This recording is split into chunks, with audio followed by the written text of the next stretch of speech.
Guys, welcome back to Healthy Talks with Imani Sade, and I'm here. I'm back. I hope that you guys watched the last episode with JoJo. He was so funny. We known each other since ninth grade. I mean, we don't talk as often as we should, even though we was very close in high school. We don't talk as often as we should, but I'm so grateful that he had the opportunity to come on here and shine his light, shine bright. And I texted him and told him that the views on the video are doing awesome. He's welcome back anytime. And we just had so much grace and so much love for each other. And I'm just so grateful, so thankful that most of you guys are still here with me. And welcome to the newcomers of Healthy Talks. Hey guys, welcome to Healthy Talks, where the healthy conversation is needed. Now let's tune into today's episode.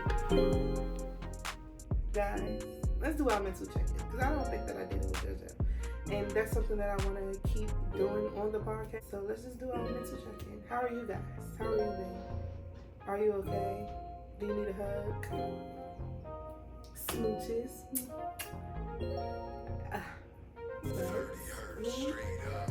I said, I was going to come on here and I was going to be vulnerable today. And I was going to open up a little bit more, and I was going to leave everything out on the table because I could talk about it now. And I'm in a better headspace now, and the decision that has to be made, I'm okay with that. And I want to continue to be okay with that, because even though that door was closed, another one was open. God had plenty of different opportunities and gave me time to start the podcast, and gave me time to just sit and think and just pray and just be within myself. So now I am great. Family is great. My man is great. My kids are great. We're just great all over. And it's just a blessing to be in this headspace right now that we are, even with the difficult conversations, even with the, whatever else is going on. It's not always sunshine and rainbows. And that's okay, because we're growing through the storms that all of us have to process individually. We got a teenager. Well, what are they? Preteens? That's a journey in itself. If I never told y'all before, the parenthood, it's a real hood. And it ain't like the other ones. Like around the way. It ain't like them. It ain't no party every day. It's good over here. But I never did. So I'm okay with that. But let's get into what this episode is really about. I'm not gonna cry because I'm over it, and it was a lesson learned, and sometimes it wasn't my place to speak up, and I had to learn that, and I have to just learn to not always try to be Captain Save a person. And I learned, and I'm still learning, and I'm still going on that journey, so just bear with me. All right, exactly 6 months ago today, well, it would have been Sunday, 6 months ago today, I lost my job. Bear with me. It wasn't even my fault. Not at all. And I will admit when I'm wrong, and I probably would have, begged to keep my job, but it wasn't me. I didn't do it this time. The job that I worked at was an office job, and I went from a retail to an office job, so the settings was kind of different, like the people were different, the environment was totally different. I didn't have to interact with people face to face every day, and that was kind of difficult for me. So, but the job first started off, my first 3 months there, it was okay, starting to get to know people, started, conversating more. Then we'll have team meetings every other Monday, so, that started going, okay. I got 6 months in, I lost my original manager that I was hired with, and they picked up a new manager. Y'all know I applied for the position, but I didn't get it because I wasn't even in that field, and they hired somebody that was already, in line for the position. So I'm not mad at that. I'm like, oh, okay, all right, well, I'll get it next time. Or if they have an assistant position, I'll go ahead and apply for the assistant position because I don't mind starting off as an employee assistant, then go to manager. I don't mind all of that. I will take my journey as it comes. And I'm a hard worker, so I don't mind working hard. I don't mind working hard for what I gotta do, as long as it's not messing up my family, and as long as it's not putting wear and tear on somebody. I'm all for that. So, we get into that, and she's a new manager, so I messaged her out of like the whole office email. I messaged her separately because I know how it is coming into something new. I messaged her and said, hey, if you need any help or any pointers, I used to be a manager at such and such, I'm here to help, even if you just want to, sit down and have a conversation. Or, if you need help or you need pointers and you don't want to go to your boss and then, feel like that you're bothering them. I said, I've did this type of stuff. I said I can help you out even with like employees, getting them to engage more and, participate in the activities that you have planned. I can, go ahead and help you out and help you map out a plan for your office. So, it was, okay, everything was okay. We get into a year and I seen how like the office was ran under her. And, I had a conversation with her and I'm like, hey, people in here feel as though that they can't respect you. They don't want to follow your rules. And then, matter of fact, I told her, we don't even have no rules in play for people to follow. And then they just looking at you because you used to be there and be on the same level as them, like, oh, she don't care. She ain't never used to do work anyway. She don't talk. She ain't going to do nothing. She ain't going to find nobody. She ain't going to do this. She ain't going to do that. And I'm like, they not respecting you. And then when your employees don't respect you, all they can do is walk over you. And it's not even like a sign of respect, like they gotta be, shivering when you walk into the building. No, a sign of respect is, my boss is coming, let me flip my phone over and have a conversation with my boss. Not still be on your phone while your boss is in front of your face giving you duties to do for that day. It's just a respect level. So what I did, after we had that conversation, instead of me just saying that I would help her out more, I started showing her. We had, I want to say,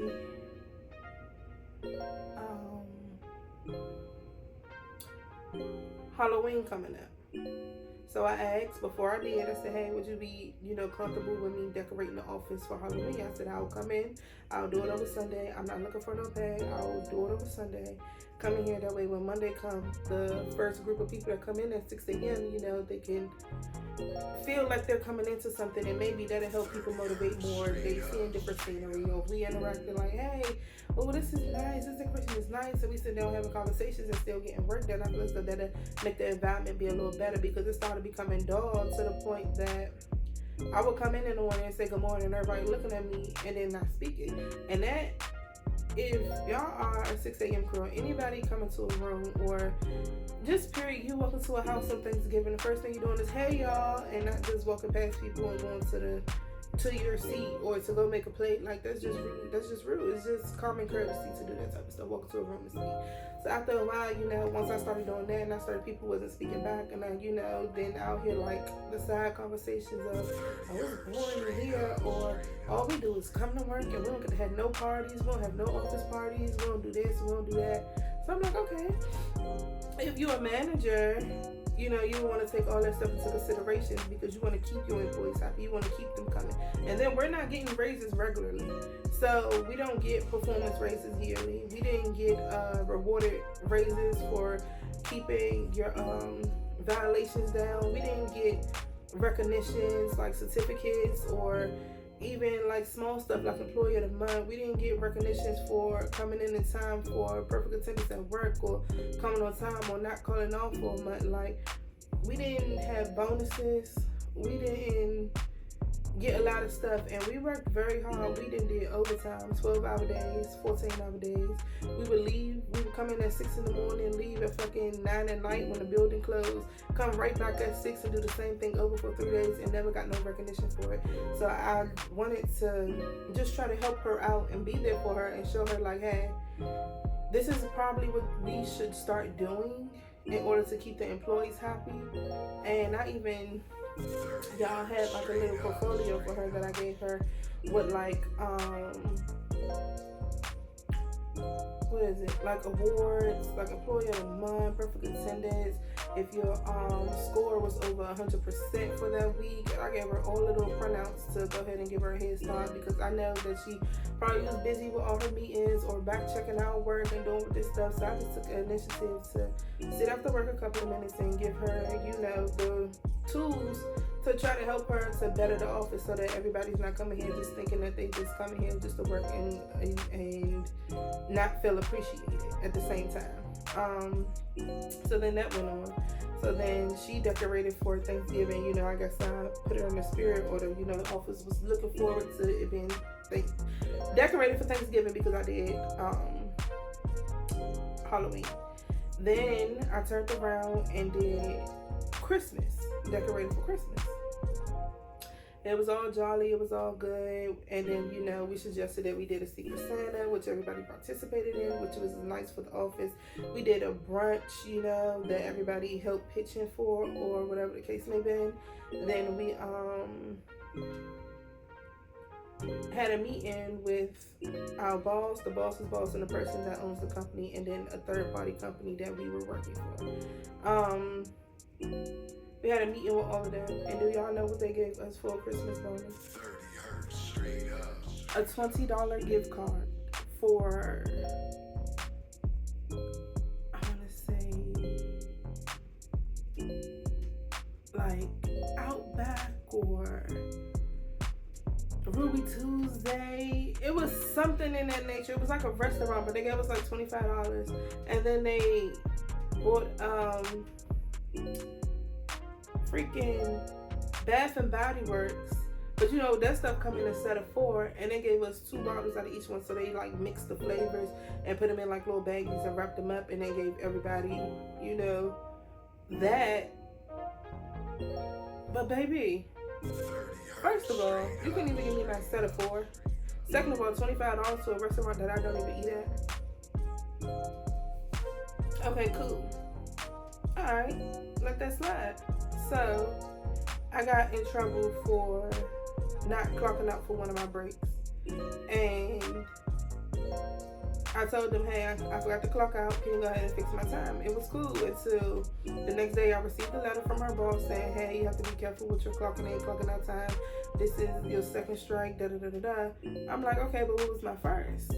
And he was like, it happened before on such and such day. And I said, but I never had a meeting about me not clocking out. I said, but I'm still taking my break. I just forgot to clock out and clock back in.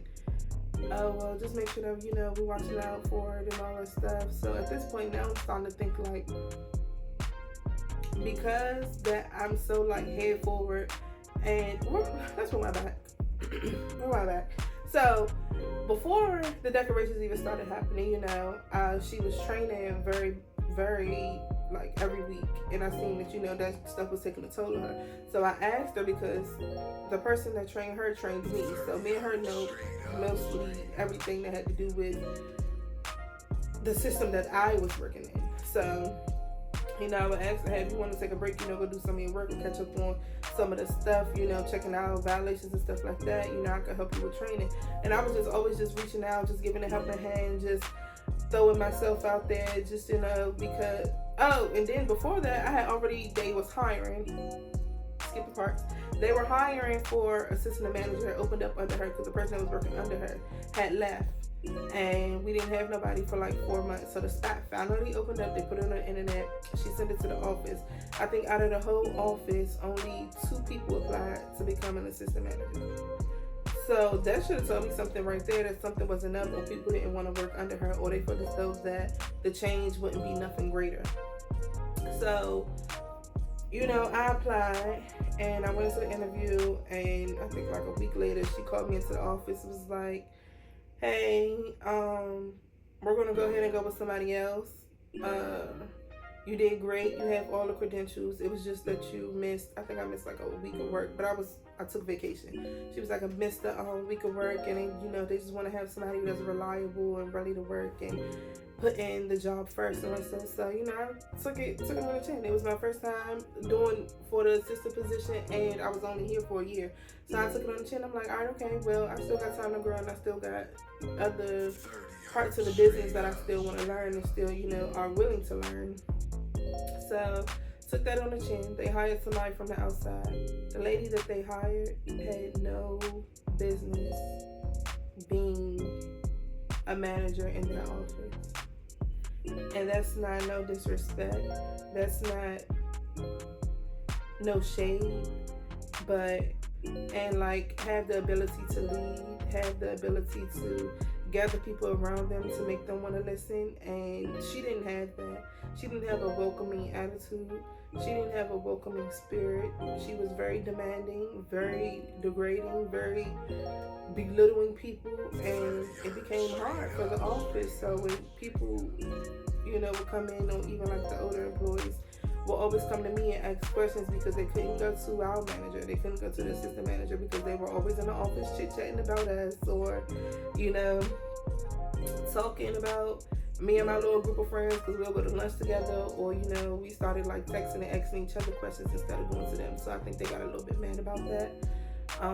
We started going out for drinks and, just creating our own little bonds because we really only had each other to go to. And it just became a mess in there. After I now we go back up. After I decorated for Christmas, it seemed like everything down there just went down from here.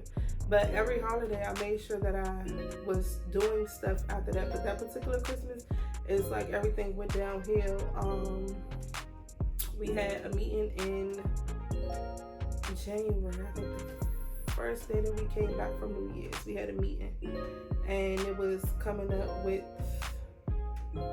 helping the office become like a better environment place, because I guess they were receiving a lot of emails from me and my little friend group, and probably like a couple of other people receiving the emails like, hey, we don't feel appreciated, or we feel as though that we need rules, like rules need to be in place, because people was falling asleep in the jobs, people was coming to work 3 hours late, people would leave 2 hours early and still be on the clock, but the work was like so much, like it wouldn't even like go down.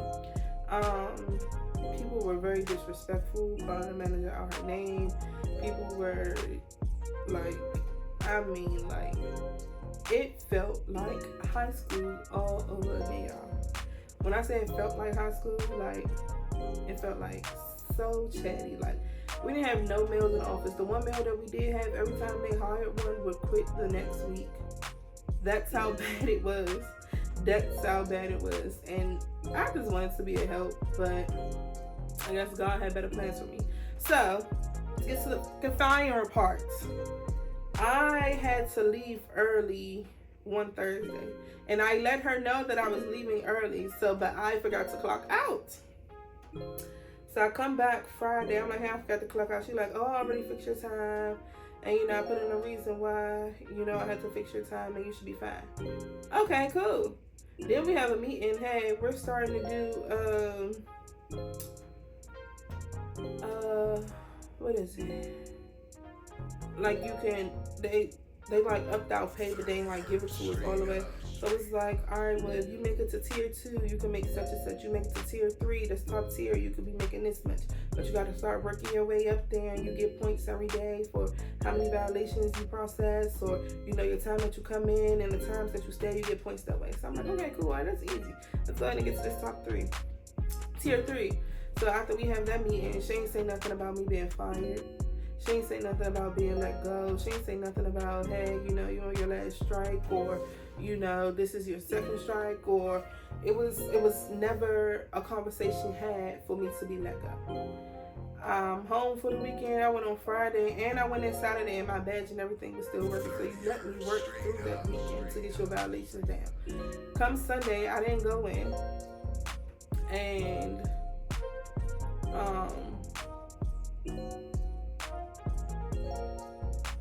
I got a call from her boss,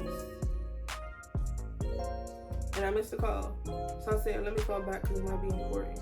They probably need somebody to run up to the office, and I'm the closest one because everybody lived kind of far, probably like 45 minutes away, except like 6 of us.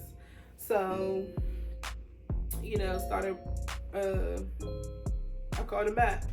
He said, hey, I'm sorry to let you know that you've been terminated, I said, excuse me? And then this is on a Sunday, while I'm off, not on the clock, at home, cooking dinner, 4:30 p.m. Okay? This is all happening on a Sunday at 4:30 p.m. And I'm supposed to be to work the next morning at 8.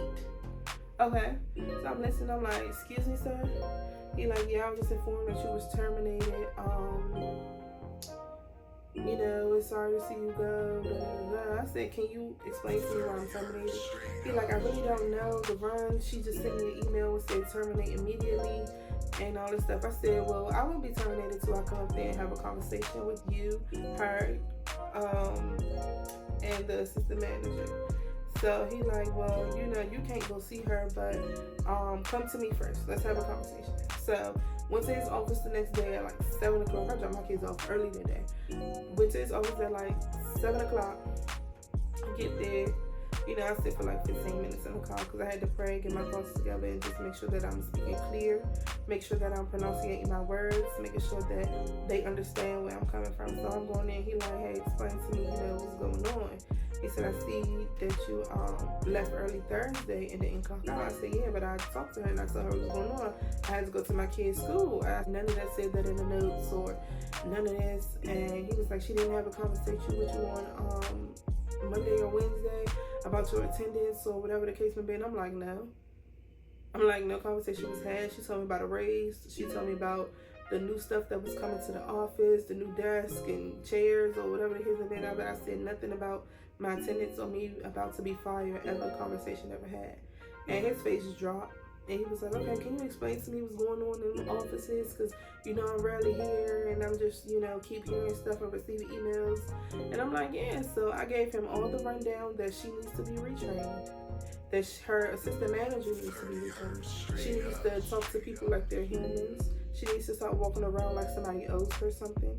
She needs to be a better person and stop acting like that you're above everybody and actually come out her office and have conversations. Stop emailing. People don't communicate better through emails. With me personally, I would rather have a face-to-face conversation. Call me in your office and hey, let's sit down and talk about this, or go over this paperwork, or go over our scorecards. We haven't went over scorecards in 6 months. Nobody knows where they're at in the system. We could be failing and don't even know. So after all that, he said, well, we're not going to let you go. We're just going to put you in a different department.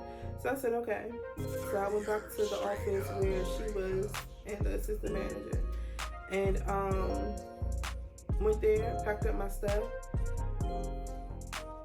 The person that's above her, but not her boss's boss, was there. And, I asked, can I have a conversation with all the three of them? And they were mad. And they were like, well, you don't work here, so we technically don't gotta talk to you. And I said, but you didn't talk to me in the first place. I said, you know what? I'm gonna pack up my stuff. My sister started packing up my stuff for me while I went back to talk to them. She started packing up my stuff, so I came back out and finished. I said, I hope that all of y'all have a good life. I'm praying for y'all, and I hope that you get retrained and retrain your managers to be better. And I walked out and left it alone. Because at the end of the day, I wasn't losing my job. I just moved to a different section. Second of all, you were mad because your employees were coming to me, thought that I was a manager, and you couldn't do your job properly. Everybody that was trained had under a fucking 75%. We supposed to be at least a 105. The math wasn't mathing. Third of all, the people didn't respect you. And then fourth of all, you were greedy. You wanted all to pay for yourself. We had weak brunches. We had no bonuses. We had no internal growth within the company. And everything was just stupid. Point blank period. But I'm not salty no more. I wish them the best. I hope that company is thriving and succeeding in life. I hope everybody that's still working it is doing well and fine and is good and is prospering in life. I know all my friends left because we still talk. So I know most of them left and moved on to different jobs, to a bigger bag, and I'm proud of the girlies. But I just hope everything is okay. And all you can do is pray for people and just wish them the best. It's no point in keep holding on to hurt that wasn't meant for you. You get what I'm saying? God closed that door so that the job that I'm at now, can open up for me. But I'm just so grateful, so thankful. And I'm so happy that you guys were here to listen to my story. And thank you for letting me be vulnerable. I know my story was all over the place, but if you get it, you get it. And I'm just so grateful.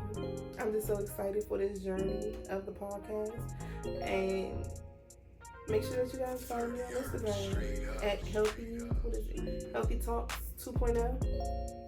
And just follow the journey. And I've been trying different stuff to be comfortable in front of the camera now.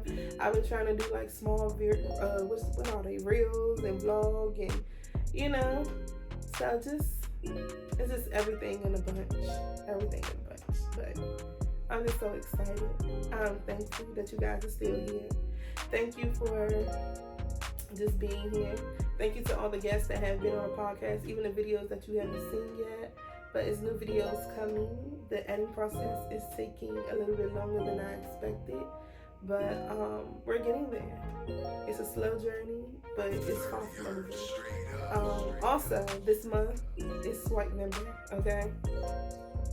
So if you hear me just talking about my brother a lot, his birthday month. What's a lot of November babies, okay? It's my aunt, it's my cousin, it's my brother, it's my niece. Oh, 2 of my nieces. It's crazy, and it's a lot more, okay? It's a lot of people's birthdays. It's a lot of people's birthdays in November, so. But make sure y'all stay tuned for the next episode. I love you guys. I appreciate you. Thank you for tuning in to Healthy Talks. I'm your host, Imani Sade. And comment below who you would like to see next onto the podcast. Anybody, because I will inbox them and say, what's your schedule? I'm pulling up.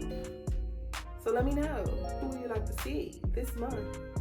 Like, who y'all want to see me with? Like, my brothers, my sisters, my cousins. I don't know my cousins and rappers, right? But okay, if you didn't know, now you know. You know, who else? Like, maybe the baby, Justin Bieber, right now. Y'all know he used to be my man, real bad. Him and 21 Savage and the baby used to be my man, real bad. But who y'all want to see? Y'all gonna see next episode. Yeah.